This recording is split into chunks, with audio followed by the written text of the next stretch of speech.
IPL सुरू होण्यासाठी अवघे काही महिनेच राहिलेत आणि आज 19 डिसेंबरला या नव्या IPLच्या सीझनसाठी ऑक्शन सुद्धा पार पडणार आहे। या ऑक्शनमध्ये 333 खेळाडूंचं भविष्य ठरणार आहे।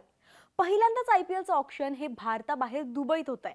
तर अजून एक गोष्ट IPLच्या इतिहासात पहिल्यांदाच होतीये ती म्हणजे एक महिला ऑक्शनर या खेळाडूंचा लिलाव करणार आहे।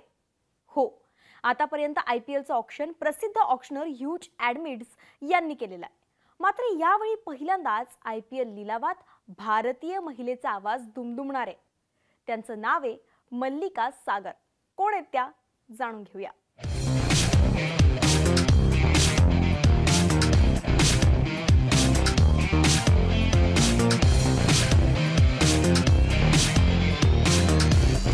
मल्लिका सागर या मूळच्या मुंबईच्या पहिल्यांदा IPLच्या ऑक्शनर म्हणून काम करणार असल्या तरी त्या या क्षेत्रात नवीन नक्कीच नाहीये। चांगल्या कसलेला खेळाडू आहेत। ऑक्शनर म्हणून त्यांना तब्बल 25 वर्षांचा अनुभव आहे। वयाच्या 26व्या वर्षी मल्लिका यांनी लिलावाच्या क्षेत्रात पहिलं पाऊल ठेवलं होतं।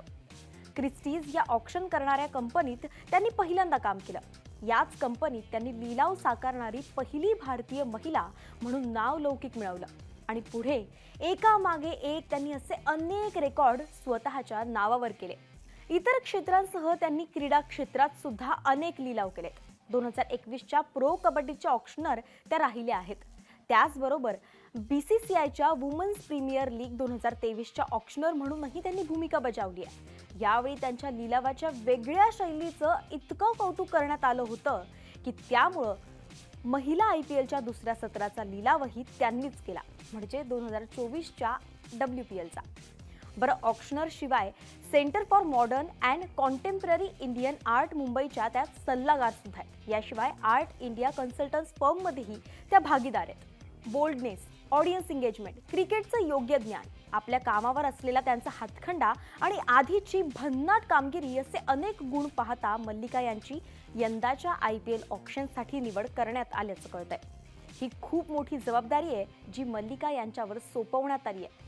या IPL मध्ये जवळपास 263 कोटी रुपयांसाठी लिलाव प्रक्रिया पार पडणार असून एकूण 10 संघ सहभागी होणार आहेत आणि एकूण खेळाडूंपैकी केवळ 77 खेळाडूंची खरेदी होईल तर 256 खेळाडू हे अनसोल्ड राहतील। पहिल्यांदाच IPLचे ऑक्शनर म्हणून एक महिला काम करणार आहे, ती सुद्धा भारतीय आणि तेही भारताबाहेर दुबईमध्ये। तुम्हाला याबद्दल काय वाटतं मला कमेंट्समध्ये नक्की सांगा आणि अशाच माहितीसाठी न्यूज 18 लोकमतला फॉलो करायला विसरू नका।